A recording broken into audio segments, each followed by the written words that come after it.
안녕하세요, 이대원입니다. 네, 오늘은 12대 요소, PSM의 12대 요소죠. 이거에 대해서 한번 설명을 드려보겠습니다. PSM 12대 요소에 대해서 가장 PSM을 관련된 교육 자료라든지 이런 데 보면은 맨 처음에 나옵니다. 목차 개념이죠. 이런 개념을 알고 있느냐라는 것도 질문을 많이 하세요. 심사나 평가 나왔을 때. 평가 나왔을 때 이런 거에 대해서 물어보면 내가 대답을 어떻게 하지? 라는 이 불안감에 이거를 다 외우고 계세요.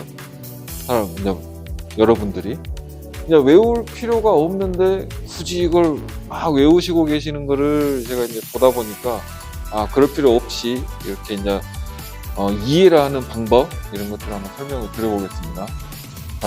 12대 요소가 뭐냐 라고 이제 가장 먼저 이야기 드리면 스토리텔링이라는 기법으로 이제 말씀을 드려볼게요.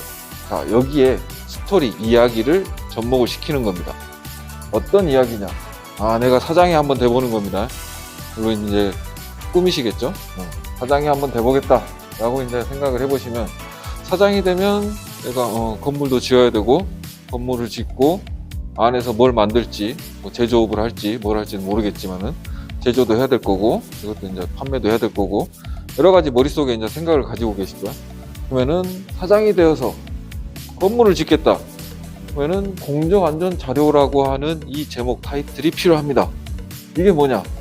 건물을 지으려면은 전기 배선도, 배관, 이런 내용들이 나와 있는 도면들, 설계에 대한 기본적인 개념이 들어가는 자료들, 그리고 그 설계에 대한 내용을 가지고 뭔가를 제조를 할 때 제조 원료 물질이 되는 MSDS라든지 이런 자료들, 제가 두 가지 말씀드렸죠.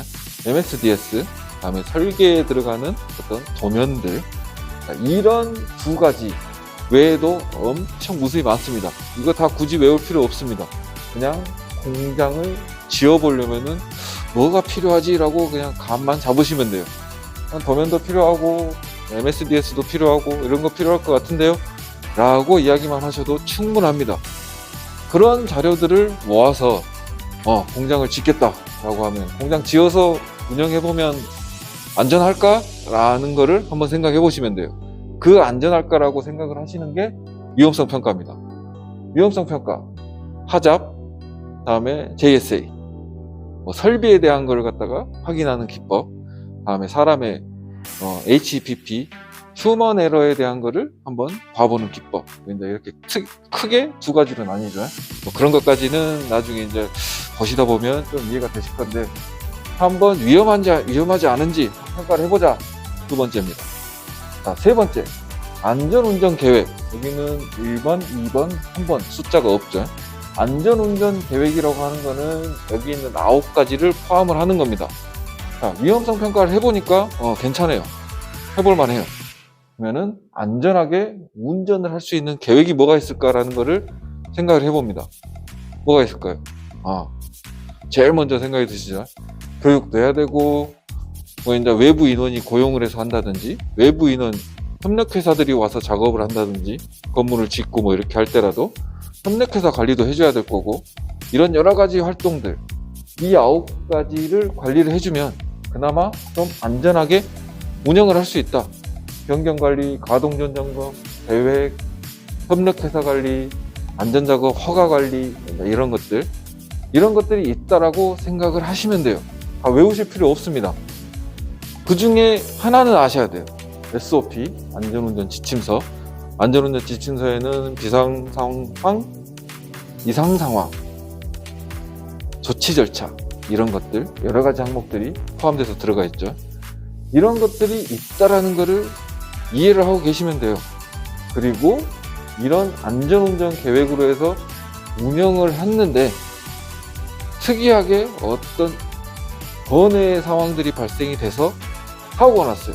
사고가 나면은 비상조치로 어떻게 하겠다. 비상조치 뭔가요? 불이 났어요. 불이 나면 어떻게 해야 돼? 무조건 도망가야 되는 거예요? 불에 대한 상황, 일단 자리를 피한다. 어떤 이런 상황들이 비상조치 계획에 표현이 돼 있죠. 그래서 공장을 세우고 이거를 운영을 하다 보면 세우고 평가 한번 해보고 안전하게 운영을 하다가 문제가 생기면 비상 상황에 조치를 하는 것, 이렇게 크게 틀로 가지고 가시면 됩니다. 머릿속에 그림 형식으로. 그리고 안전운전을 할 때 이런 것들이 필요하다 라는 것 정도만 이해를 하고 계시면 돼요. 이 정도로 한번 말씀을 드려봅니다. 자, 오늘은 여기까지 말씀드리고 다음번에는 세부적인 내용 한번 말씀드려보겠습니다.